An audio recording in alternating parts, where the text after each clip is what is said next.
नाज़रीन, अवामी न्यूज़ में ख़बरनि जो सिलसिलो जारी है। इन वक्त असीं तव्हांखे खिपरो में ख़बर ॾींदा हलूं त नारे तालके जे अछड़े थर में अरब अमारत जे शहज़ादनि जे तिलोर जे शिकार वारे एरिया जे इलाइक़े में मक़ामी माण्हुनि खे नौकरी न ॾियण ऐं धारिया माण्हू मुक़ररु करण, इलाइक़े में सिक्योरिटी एहलकारनि पारां मक़ामी माण्हुनि खे तंग करण ऐं तेज़ रफ़्तार गाॾियुनि पारां चौपायो माल खे टक्कर हणी मारण वारे वाक़िअनि खां पोइ अछड़े थर में मारू माण्हुनि ऐं अरब अमारत जे शहज़ादनि जे राखनि विच में हलंदड़ तकरार तेज़ थी वियो आहे। नारे तालके जे जबू जे रवासी अब्दुल राजड़ रहमान मंगरियो ऐं ॿिनि बबल कैंप वटि अरब अमारत जे शहज़ादनि जे रस्तनि ते प्ले कार्ड ऐं बैनर हथनि में खणी एहतिजाजी मुज़ाहिरो कयो आहे। कादन वारनि खां तड़ सरताणो ॾांहुं मुंतक़िल थींदड़ कैंप जे 10 गाॾियुनि खे रोके अॻिते वधण न ॾिनो वियो। मुतासिर माण्हुनि ते कैंप क़ाइमु करे वरिती आहे। एहतिजाज कंदड़नि खे हटाइण लाइ सिक्योरिटी गार्डनि एहतिजाज कंदड़ माण्हुनि ते तशदुद कयो। इन मौक़े ते एहतिजाज कंदड़ माण्हुनि सिक्योरिटी गार्डनि सां मज़म्मत कई ऐं अरब अमारत जे शहज़ादनि ज़ाहिद बिन इनियाज़ जे राखनि ऐं कैंप जो सामान खणी वेंदड़नि खे मुज़ाहिरीन रोके छॾियो आहे। हिननि वसवारनि समेत आलादारनि खां मुतालबो कयो त इहा कैंप हिते न लॻे। हिननि जे लॻण करे नायाब नस्ल जा पखी ऐं जानवरनि जो शिकार थिए थो। अछड़े थर में नायाब नस्ल जे पखियुनि ऐं जानवरनि जो नस्ल ख़तम थी रहियो आहे। इहे नायाब नस्ल जा पखी ऐं जानवर अछड़े थर जी सूंह आहे, जंहिंजी असीं मक़ामी माण्हू हिफ़ाज़त करे रहिया आहियूं।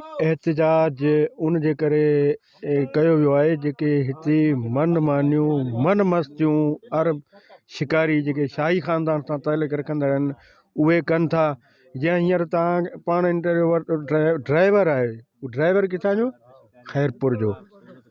प्राइवेट सिक्योरिटी या गार्ड बि उनखे जेको सो कराची खां घुराए हिते रखिया था वञनि। हीउ हक़ु त हिते जे अबोज माण्हुनि जो आहे। हीउ अछड़ो थर सां जेके रहनि पिया, नुक़सान बि हिननि जो पियो थिए। रोज़ानी का न का गाॾी कंहिं बकरीअ खे लॻी पई आहे, का न का गाॾी कंहिं गॾु मारे वेठी आहे, किथे को उठ मोह पियो आहे। उन्हनि माण्हुनि खे हर तरह सां तंग करे कनि था। आख़िर मजबूर थी माण्हू एहतिजाज न कंदा ॿियो छा कंदा। आजमूनी और शेख साहब शहजादुनी इधर आने के रास्ते जो बने उनके लिए बने हुए हैं, हमारे लिए नहीं बने। ये चरागाह हमारा ख़त्म किया है, माल मवेशी और उनका चरागाह हमारा ख़त्म किया है, लेकिन उनके लिए वो पता नहीं अयाशी के लिए आते हैं या वो तफरी के लिए आते हैं, वो उनका मकसद है। लेकिन हमें नहीं चाहिए। हम तो ये अर्ज़ कर रहे हैं चीफ ऑफ आर्मी और सिंध हुकूमत और वज़ीर आला तक, वज़ीर आज़म तक और उनके जो नीचे हुक्मरान हैं, जो बड़े बड़े साहिबान हैं, सबको ये अर्ज़ कर रहे थे या हमें इनसे निजात दिलाई वजह, क्योंकि हमने सुना है और कुछ पढ़ा है अखबारों में और देखा है तो ये नाज़िम जोकी वाला कोई वाक़या बना। ये वाक़या भी किस इन्हीं लोगों के वजह से बना।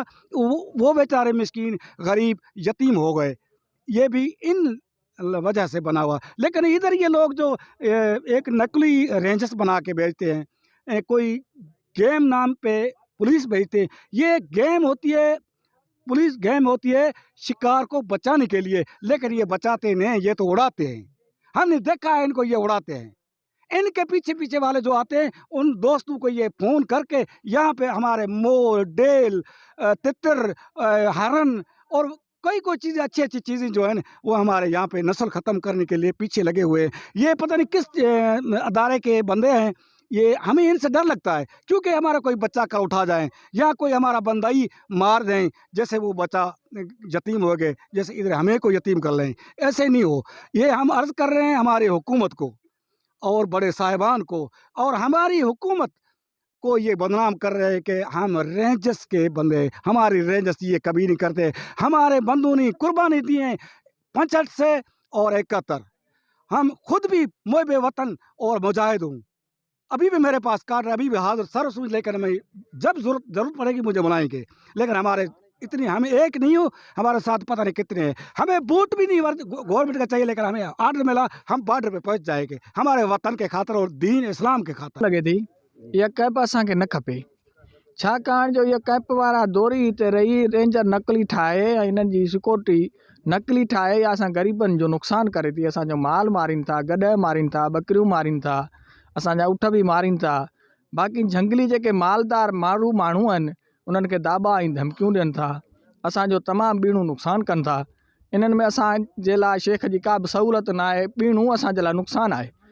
शेख बाक़ी न खपे, असांखे शेख जी कैप बि न खपे। त हिकु प्राइवेट इदारो खोलियो वियो आहे जेको DG रेंजर जे तरफ़ां खोलियो वियो आहे, जेको प्राइवेट गनमैन जे तौरु रखियो वेंदो आहे। कराची में मुख़्तलिफ़ हंधनि ते तव्हां ॾिसंदव कंपनियुनि मंझि बि आहे, किन अहिड़ियुनि एहसास इदारनि में आहे, जीअं पाकिस्तान एयरपोर्ट आहे, पाकिस्तान नेशनल रिफाइनरी आहे, अहिड़े सुठनि इदारनि मंझि रेंजर सिक्योरिटी खे रखियो वियो आहे प्राइवेट सेफ्टी जे लाइ। जीअं त हिननि अबू ज़ाबिन जी कंप्लेन वजह ऐं दरख़्वास्त जेका हिननि अबू ज़ाबी काउंसलेट खे ॾिनी आहे, उहा DG असांजे रेंजर खे मिलण सां ऐं असांखे रेंजर प्राइवेट सिक्योरिटी हिन इलाइक़े में तैनात कयो आहे अबू ज़ाबिन जी सेफ्टी लाइ। न सर असांखे का बि इन शइ जी एथराइज़ेशन न आहे जेको असां शिकार खे मारे सघूं या असां हुनखे शइ खे रोके सघूं। बाक़ी रही वेंदी आहे उहो पाण मालिक जी कंदा आहिनि, असां सिर्फ़ु हुननि जी सेफ्टी जे लाइ हिते आहियूं, ॿियो को बि असां वटि एतिरो इशू वधीक न आहे। शिकार लाइ ईंदा आहिनि जंहिंखे तक़रीबन असांखां अॻु में 8-10-20 साल थी विया आहिनि जे हिन इलाइक़े में उहे शिकार गेम कंदा आहिनि। मज़ीद खबरों और तफसीलात के लिए विजिट करें हमारी वेबसाइट www.awamiNewsHD.com।